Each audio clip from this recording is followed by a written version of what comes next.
नमस्कार दादा. हा नमस्कार. आपलं नाव सांगा पूर्ण शेतकरी माझं नाव आहे संजय बबन कुटे. आपलं गाव कोणतं आहे? वडनेर हवेली. तर आपण जी ही संत्र्याची लागवड केलेली आहे तर याची जमीन कशी आहे दादा? त्याची मध्यम हलकी स्वरूपाची जमीन आहे. तर पहा ही जी आपण संत्र्याची बाग लावलेली आहे तर याचं रान किती आहे साधारणतः 2.25 एकर येईल. 2.25 एकर आहे. तर किती झाडं बसले त्याच्यामध्ये? या 2.25 एकर मध्ये 775 झाडं बसले. 775. तर आपली ही जी लागवड आहे ती लागवड किती बाय किती वर आहे दादा? लागवड दोन्ही ओळीमधलं अंतर 12 फूट आहे. दोन्ही झाडामधलं अंतर 10 फूट आहे. हा, ओळीमधलं 12 आहे आणि झाडामधलं 10 फूट आहे. आहे. तर ही जी लागवड आपण केली तर याची जात कोणती आहे दादा? याची जात आहे आपण 700 झाडं आपण नागपूरवरून आणलेले म्हणजे अमरावतीवरून, आणि जी वर आणलेले ते 70 झाडं ती याची आणलेले आहेत खडकीवरून.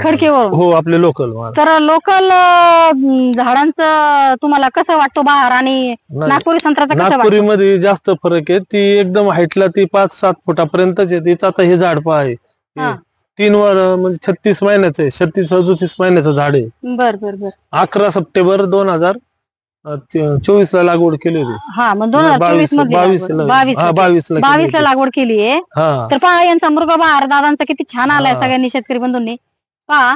तर तसं पाहायला गेलं तर आम्ही पण सहज रस्त्याने चालताच त्यांची बाग एक 8-10 दिवसापूर्वी पण पाहिली होती रोडवरूनच.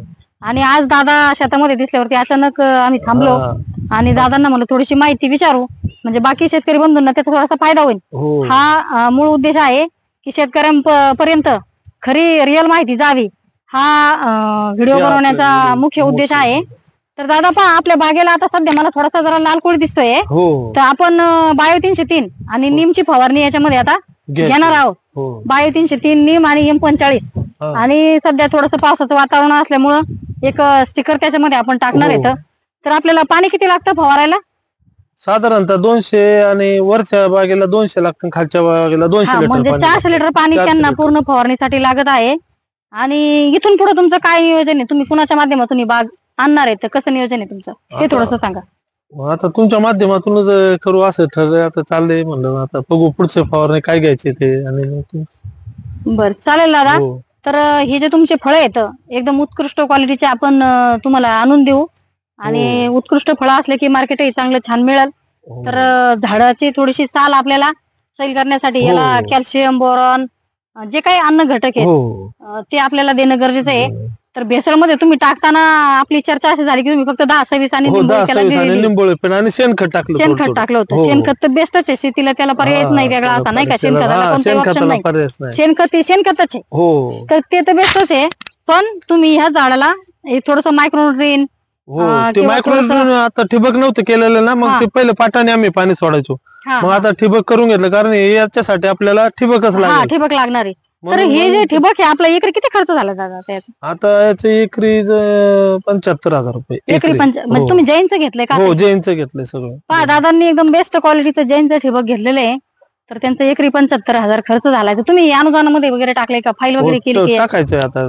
टाकायचंय का? बरं, तुमचं बेस्ट नियोजन आहे आणि शेती पण छान आहे. तुमचा दुसरा व्यवसाय काय आहे ते थोडस सांगा. दुसरं माझं शिक्षण झालेलं आहे BSc केमिस्ट्री. 1999च्या बॅचचा आहे मी, पारनेर न्यू आर्ट कॉलेजचा. बरोबर. त्याच्यानंतर माझी भारत फौजला नोकरी झाली. नंतर तिथून मी केमिकल इंजिनियर असल्यामुळं दुसऱ्या एका कंपनी कोरियन आर्टिफिशियल मार्बल मध्ये काम केलं 5-6 वर्ष आणि स्वतःचा व्यवसाय चालू केला. त्या व्यवसायाला जोडूनच असं एक आपल्याला वाटलं बा शेती काय, पण आपण शेती प्रधान देश आहे, थोडस उत्पन्न याच्यात मध्ये करावं. मग जे आपण हे ठरवलं असं आमचे भाडेकरू एक तिथं पुण्याला ते म्हणले आमच्याकडे मस्त क्वालिटीचे त्यांच्या नर्सरी आहेत अमरावतीला. मग त्यांनी ते रोपाचं नियोजन केलं, आम्ही आणायचं नियोजन केलं आणि लावून दिला. एक खडकीचा लावला म्हणले. इथलचे लोक म्हणले तुमच्या झाडाला ते फळच नाही तिकडचे आमचे. मग आम्हाला 3 वर्ष असं चिंता लागून राहायची का येतात का नाही, आपण करतोय कष्ट वायाला जाते का. पण ते आता भरभरून आले. म्हणजे आम्ही त्यासाठी धरलं नाही, आम्हाला बार धरायचा नव्हता. हो, म्हणजे झाडं स्ट्रॉंग करायचे होते. ट्राय त्यांनी केलाय आणि ट्राय खूप छान झालाय आणि पैसे पण खूप छान होणार आहेत. तर दादा तुम्ही शेतकरी बंधूंना फार छान माहिती दिली. धन्यवाद.